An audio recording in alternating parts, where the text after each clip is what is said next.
आपण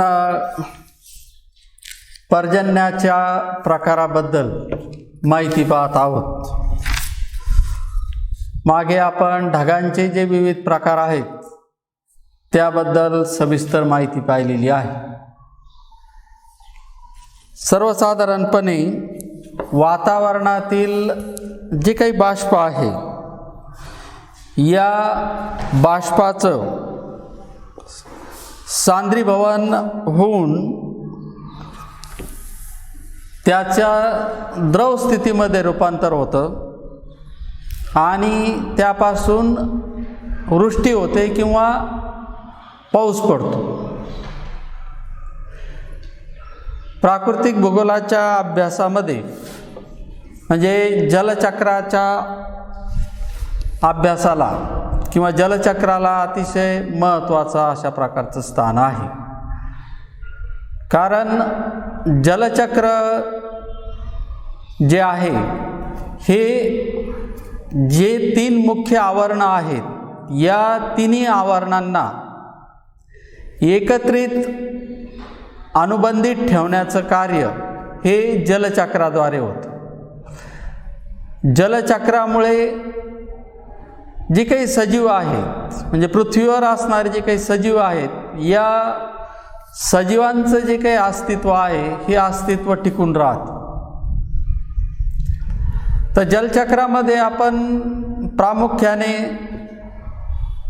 सुरुवातीला जी काही वातावरणामध्ये म्हणजे वातावरणाला उष्णता मिळते, समुद्राचे जे काही पृष्ठभाग आहे किंवा जमिनीवरचा जो काही पृष्ठभाग आहे त्याला उष्णता मिळाल्यानंतर त्या ठिकाणी असणाऱ्या पाण्याचं बाष्पीभवन होतं आणि बाष्पीभवन झाल्यामुळं अशी जी काही बाष्पयुक्त जी काही हवा आहे ही हवा वातावरणात जास्त उंचीवर नेल्या जाते।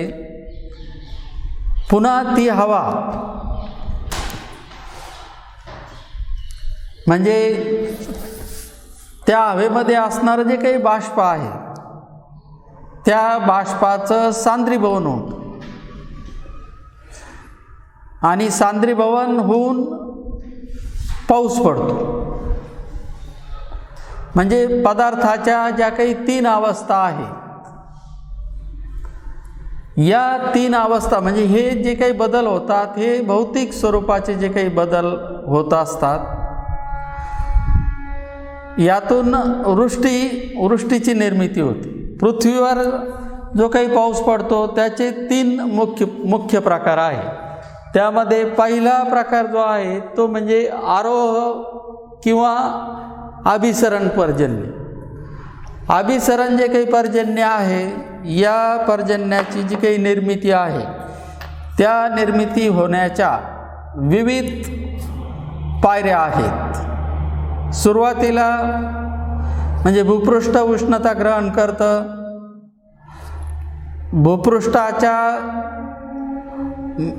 भूपृष्ठाला मिळालेल्या उष्णतेमुळं त्या संपर्कात येणारे जे काही हवेचे थर असतात ते थर तापतात। ते थर तापल्यामुळं हवा ही हलकी होते, प्रसरण पावते आणि भूपृष्ठावर असणारी जे काही पाण्याचे साठे असतात किंवा वनस्पती असतात, आर्द्र जमीन असते, नदी नाल्या ओढ्या नदी नाले ओढे जे काही असतात या भागाला जी काही उष्णता मिळते आणि त्या उष्णतेमुळं जे काही पाणी आहे हे पाणी तापतं, त्या पाण्याची वाफ होते। अशी जी काही बाष्पयुक्त हवा आहे ही हवा हलकी असते आणि ही हवा वातावरणात वरच्या थरामध्ये जाते। म्हणजे सर्वसाधारणपणे दिवस सूर्योदयाबरोबर म्हणजे भूपृष्ठाला जी काही उष्णता मिळत राहते त्याबरोबर ही क्रिया सुरुवात झालेली असते। 12-1 वाजेपर्यंतचा जो काही कालावधी आहे या कालावधीमध्ये मोठ्या प्रमाणात उष्णता मिळते आणि या उष्णतेमुळं हवा तापते प्रसरण पावते, हलकी होते आणि हवेचे ऊर्ध्वगामी प्रवाह वातावरणामध्ये निर्माण होतात. म्हणजे साहजिकच जी हवा भूपृष्ठाच्या संपर्कात येते ती तापते, प्रसरण पावते, हलकी होते आणि ती वर जाते. पुन्हा थंड हवा त्या भूपृष्ठाच्या संपर्कात येते. तर या सातत्याने होणाऱ्या क्रियेमुळं वातावरणामध्ये हवेचे ऊर्ध्वगामी प्रवाह तयार होतात. म्हणजे हे जे काही प्रवाह, हलकी झालेली हवा जी असते ही वरच्या दिशेने जात असते. ऊर्ध्वगामी म्हणजे वरच्या दिशेने जात असते. मग अशी वर जी जाणारी हवा असते ही प्रसरण पावत असते. प्रसरण पावली की ती हलकी होते आणि पुन्हा वर जाते. जशी जशी हवेचे ऊर्ध्वगामी प्रवाह हे भूपृष्ठापासून दूर जातात किंवा जास्त उंचावर जातात तसतसं या ठिकाणी हवेमध्ये बदल होतो. म्हणजे हवा ही बाष्प संपृक्त होते. हवेमध्ये जसजशी आर्द्रता वाढत जाते तसतशी हवा जी असते ही बाष्प संपृक्त होत जाते. हवेमध्ये सापेक्ष आर्द्रता जी असते ही 100% होते. सापेक्ष आर्द्रता 100% झाली म्हणजे हवा ही बाष्प संपृक्त झाली. बाष्प संपृक्त झाल्यामुळं हवेमध्ये दवांक पातळी गाठल्या जाते. हवेमध्ये जे काही बाष्प आहे त्या बाष्पाचं सांद्रीभवन होतं. म्हणजे वाफेच्या स्वरूपात असणारे जे काही कण आहेत, जी काही वाफ आहे ती थंड झाल्यामुळं सांद्रीभवन क्रिया घडते आणि त्या वाफेचं रूपांतर सूक्ष्म अशा जलकणांमध्ये होतं. सूक्ष्म असे जे काही जलकण असतात मग त्यांच्यापासून या ठिकाणी ढगांची निर्मिती होते.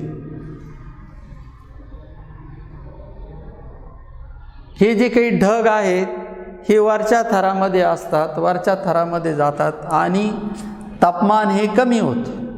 तापमान जसं कमी होत जातं वरच्या थरामध्ये तसतसं या ठिकाणी सांद्रीभवनाची क्रिया होते. सांद्रीभवनाची क्रिया झाल्यामुळं ढगांची निर्मिती होते आणि ढग निर्माण झाल्यानंतर पुन्हा त्यामध्ये सांद्रीभवनाची क्रिया घडून सूक्ष्म असे जलकण हे एकत्र येतात आणि मोठा जो काही थेंब आहे पावसाचा हा थेंब तयार होतो.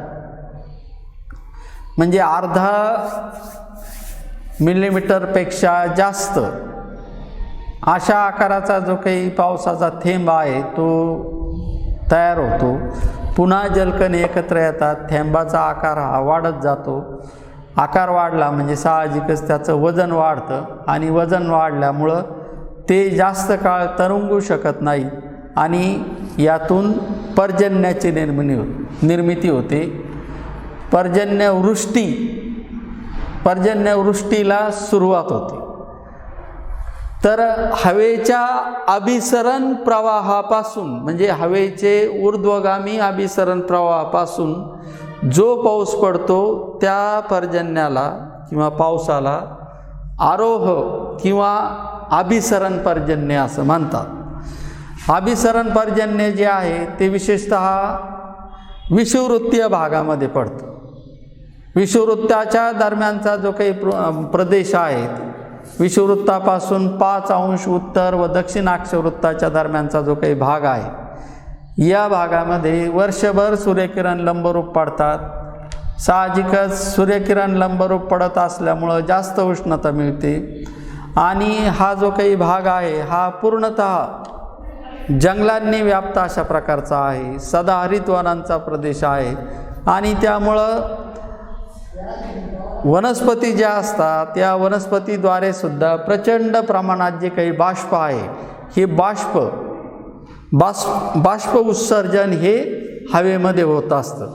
अशी जी काही बाष्पयुक्त हवा आहे या हवेचे अभिसरण प्रवाह या भागामध्ये निर्माण होतात आणि हे प्रवाह ऊर्ध्वगामी जाऊन सर्वसाधारणपणे 3च्या दरम्यान ढगांची निर्मिती होते आणि त्यापासून विजांच्या गडगडाटासह पाऊस पडतो. म्हणजे ढगांचा गडगडाट होतो आणि विजांचा लखलखाट होतो. त्यातून मुसळधार अशा प्रकारचं जे काही पर्जन्य आहे हे या भागामध्ये पडतं.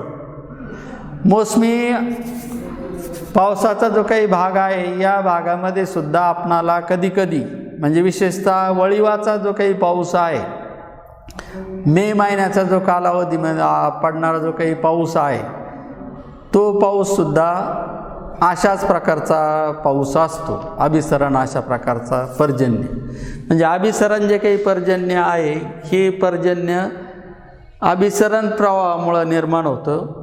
बाष्पयुक्त जी काही हवा आहे ही जास्त उंचीवर जाते. जास्त उंचीवर गेल्यामुळं त्या ठिकाणी तापमान कमी होतं, त्यापासून ढगांची निर्मिती होते आणि पाऊस पडतो. दुसरा पावसाचा जो काही प्रकार आहे त्याला प्रतिरोध अशा प्रकारचं पर्जन्य म्हणतात. प्रतिरोध म्हणजे अडथळा, अडथळ्याला अडून पडणारा पाऊस. विशेषतः पर्वतीय जे काही भाग आहे हे पर्वतीय भाग हे अडथळ्याचं काम करतात. सर्वसाधारणपणे समुद्राकडून येणारे जे काही वारे असतात हे वारे बाष्पयुक्त असतात आणि समुद्रकिनाऱ्यालगतच्या भागामध्ये जर पर्वताच्या रांगा असतील तर साहजिकच असे जे काही बाष्पयुक्त वारे जे असतात हे वारे पर्वताला आडले जातात. साहजिकच वाऱ्याच्या मार्गामध्ये जर अडथळा आला तर ते वारे हा अडथळा पार करण्याचा प्रयत्न करतात. अडथळा पार करताना म्हणजे पर्वताची जी काही उंची आहे त्या उंचीनुसार हे जे काही वारे आहेत हे जास्त उंचीवर जातात. म्हणजे जसजसं ते अडथळा पार करण्यासाठी हे वारे जास्त उंचीवर जातात तसतसं त्या हवेमध्ये बदल होतात. म्हणजे जी काही बाष्पयुक्त जी काही हवा असते ही हवा जसजशी अडथळ्याला अडून जास्त उंचावर जाऊ लागते तसतसं त्या हवेचं तापमानही कमी होतं. तापमान कमी झाल्यामुळं ती हवा थंड होते, प्रसरण पावते आणि त्या हवेमध्ये सापेक्ष आर्द्रता वाढते. सापेक्ष आर्द्रता वाढल्यामुळं हवा ही बाष्प संपृक्त होते. हवा बाष्प संपृक्त झाल्यामुळं त्या ठिकाणी सांद्रीभवनाची क्रिया घडते, ढगांची निर्मिती होते आणि पाऊस पडतो. या पावसाचं वैशिष्ट्य अशा प्रकारचं आहे की पर्वताचा जी काही एक बाजू आहे ज्या बाजूकडून ते वारे वाहतात त्या एका बाजूला मोठ्या प्रमाणात पाऊस पडतो. या उलट वारे ज्या बाजूकडे वाहत आहेत त्या बाजूचा पुढचा जो काही प्रदेश आहे या प्रदेशामध्ये अतिशय कमी पाऊस त्या ठिकाणी पडतो.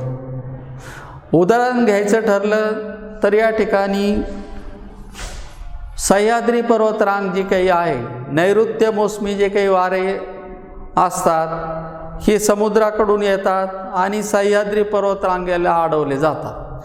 सह्याद्री पर्वतरांगेला अडल्यामुळं त्या ठिकाणी कोकण किनारपट्टीचा जो काही भाग आहे या भागामध्ये मोठ्या प्रमाणात पाऊस पडतो. सर्वसाधारणपणे 2000 मिलीमीटर किंवा त्याहीपेक्षा जास्त पाऊस हा सह्याद्री पर्वतरांगेच्या भागाला पडतो. म्हणजे पश्चिम किनारपट्टीचा जो भाग आहे त्या ठिकाणी मोठ्या प्रमाणात पाऊस पडतो आणि या उलट ह्या सह्याद्री पर्वतरांगेचा जो पूर्व भाग आहे या पूर्व भागामध्ये म्हणजे या ठिकाणी पाऊस पडून गेल्यामुळं जे ढग असतात हे मोकळे झालेले असतात. पाऊस पडल्यामुळं त्या ठिकाणी उष्णता जी आहे म्हणजे वाफेच्या स्वरूपात जी काही उष्णता होती ती उष्णता या ठिकाणी मुक्त होते आणि या ढग जे असतात हे कोरडे होतात, उष्ण हवा वाहू लागते आणि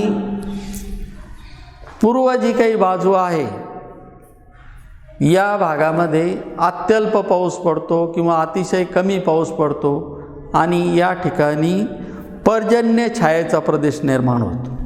विशेषतः सह्याद्री पर्वतरांगेला पाऊस पडल्यामुळं नैऋत्य मोसमी पावसाच्या काळामध्ये म्हणजे महाराष्ट्राचा बराचसा जो काही भाग आहे म्हणजे त्यामध्ये नाशिक जिल्ह्याचा भाग येतो, नगर जिल्ह्याचा भाग येतो, सोलापूर पुणे जिल्ह्याचा, कर्नाटक राज्याचा बराचसा भाग येतो. तर या भागामध्ये पर्जन्य छायेचा प्रदेश हा प्रतिरोध पर्जन्यामुळं निर्माण होतो. तर अशा प्रकारे प्रतिरोध पर्जन्य जो आहे हा अडथळ्यामुळं पडणारा पाऊस असतो. त्यानंतर पर्जन्याचा जो काही तिसरा एक प्रकार आहे तो प्रकार म्हणजे आवर्त.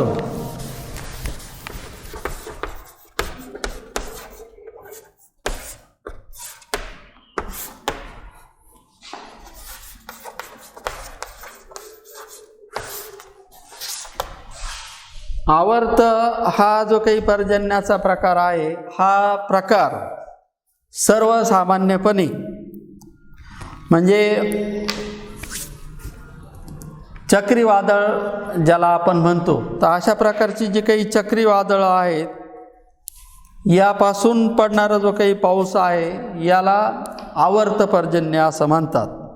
आणि ही जी काही आवर्त असतात ही आवर्त विशेषतः म्हणजे जास्त उष्णतेमुळं म्हणजे कमी वायुभार हा तयार होतो आणि कमी वायुभाराचा जो भाग आहे त्या कमी वायुभाराकडं जास्त वायुभाराकडून हवा ही वाहते. त्यातून निर्माण होणारा जे काही पर्जन्य आहे त्याला आवर्त पर्जन्य असं म्हणतात.